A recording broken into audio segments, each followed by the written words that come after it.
The day I realized my best friend was hiding a shocking truth. I always thought I knew Emma better than anyone. We'd been best friends since sixth grade, bonding over broken pencils, shared secrets, and matching detentions. By the time we hit college, we were practically inseparable. I knew her coffee order, her favorite song, the way her nose scrunched when she was lying. At least I thought I did. But there's one thing no one warns you about. Sometimes, even the people closest to you can keep entire worlds hidden. It started with a canceled dinner. Emma had never flaked on me before, not even when she had the flu or when her car got towed. So when she sent a last-minute text, "Can't make it tonight, something came up," I was surprised. I replied with a joking, "Is your secret second life calling?" She didn't laugh. No emoji, just, "I'll explain later." Only, she never did. After that, little cracks began to show. She was suddenly busy more often. I'd text her and get vague responses hours later. One day, she claimed she was at her aunt's house, but I spotted her car across town, parked outside a rundown building with blacked-out windows. When I asked her about it, she looked me in the eye and lied. That wasn't me. Maybe it sounds petty, but I couldn't shake the feeling. I knew Emma's habits. She was honest, sometimes brutally so. But this was slippery, cold, and weirdest of all, she started wearing a necklace I'd never seen before, a silver triangle with strange engravings. When I complimented it, she clutched it tightly and said, "It's nothing," then changed the subject. Nothing, that necklace became her constant. She never took it off, not even in the gym or when she showered after soccer practice. And anytime I asked about it, she'd get quiet, distant. One night, curiosity got the better of me. I followed her. I know, classic betrayal of trust. But by then, I needed answers more than I needed her to like me. She left her apartment just after midnight. I trailed her for 6 blocks, heart pounding, staying far enough behind to not be noticed. She didn't glance back once. She stopped at that same abandoned-looking building. Only this time, the front door opened for her. Inside, I caught a glimpse of dim red lighting. And other people, all wearing the same triangle symbol on their necks. She disappeared into the shadows like she belonged there. I froze, watching from across the street, and that's when I realized my best friend was hiding something big. I didn't sleep that night.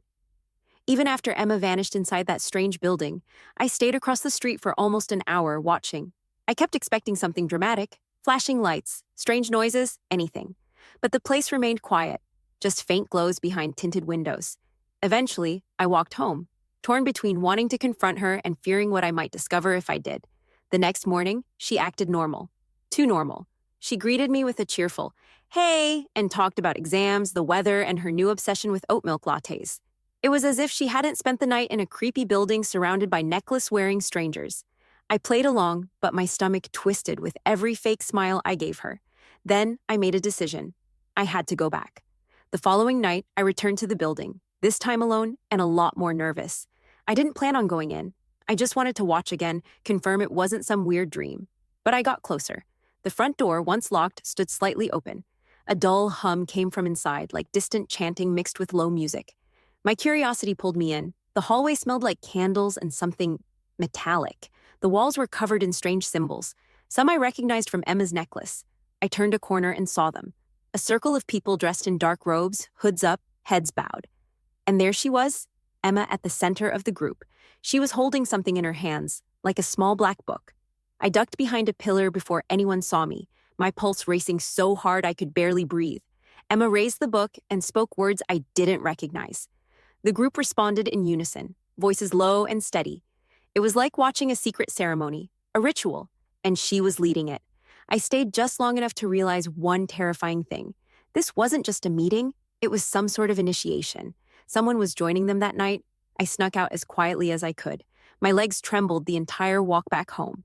I couldn't wrap my mind around what I'd seen. Emma, my sweet, funny best friend who used to cry during Disney movies, was part of something dark. And I had no idea how deep it went. But I knew one thing for sure. She wasn't just hiding a secret. She was part of it. The next morning, I looked at Emma like I didn't know her, because honestly, I didn't anymore. She strolled into class, smiling like everything was fine, her hair in its usual braid, sleeves pushed up like she had nothing to hide.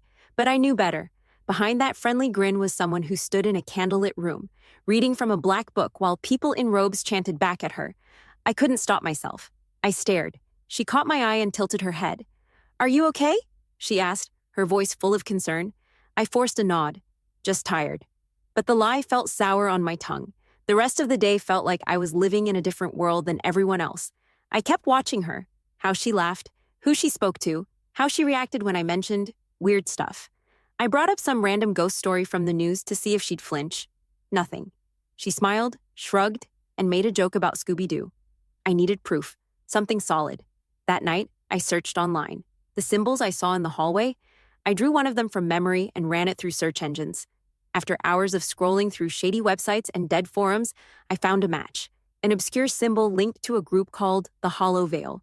There wasn't much information, just rumors about secret rituals, vows of silence, and whispers of old knowledge passed down in shadows.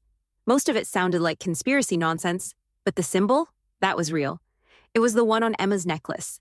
I didn't know whether to be scared for her or scared of her. I decided to confront her. The next day after school, I cornered her behind the library. She looked surprised but smiled. "Hey, you okay?" I didn't waste time. "I saw you 2 nights ago in the building with the others." Her smile vanished instantly. Her body stiffened. "You were there?" I nodded. "Emma, what is going on? What are you doing with those people?" For a long moment, she said nothing. Then she whispered, "I was going to tell you. I just didn't know how." She looked different suddenly, more serious, older somehow. Like the girl I knew had been a mask and it was finally slipping off. "I need you to trust me," she said quietly. "But there are things about me, about this town, that you don't understand yet." I didn't respond, because in that moment, I realized I wasn't sure if I could trust her at all. I followed Emma in silence. She led me far away from school, past the old rail yard, and through a narrow trail in the woods that barely anyone knew existed. We didn't speak, and I could feel the questions crawling up my throat, begging to be asked. But something in her face, part tension, part regret, kept me quiet. Eventually, we reached a clearing. In the middle stood an old stone structure, half covered in moss and vines. It looked ancient, out of place, like time had forgotten it. She turned to me, her voice barely a whisper. "This is where it started." I looked at the stone slab. "What do you mean?" "My family has protected this place for generations. The Hollow Veil, it's not what you think." She paused, her fingers brushing the carved edges of the monument. "It's not a cult.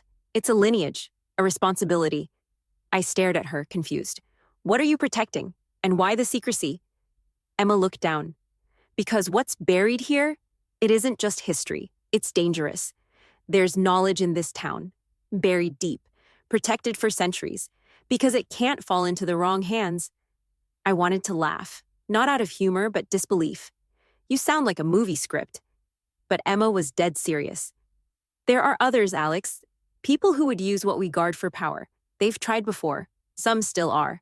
My skin crawled. "So, that night, the chanting, the fire?" She nodded. "It was a binding. We had to strengthen the veil. Something has been pushing against it." Now it was my turn to be quiet. Emma stepped closer. "I never wanted you to find out this way. But once you saw, I couldn't let you walk away without knowing the truth."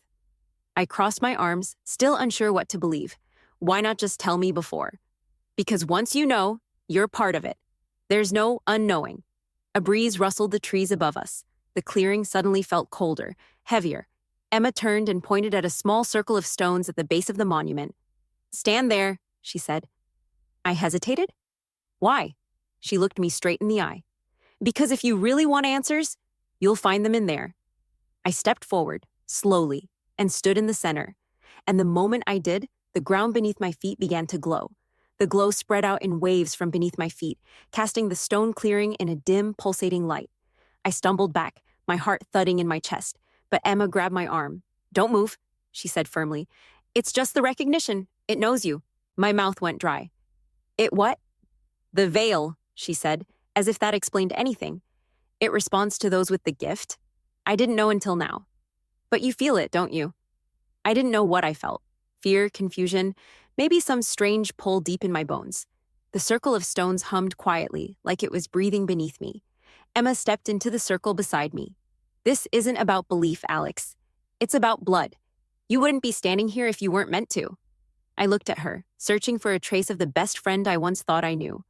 "What are you saying?" She took a deep breath. "Your grandmother. She was part of this too. She left the order when she moved away. But the connection never breaks. It's passed down." "My grandma?" I could barely wrap my head around it. "You were always meant to find it, Alex," she said. "That's why it's waking up.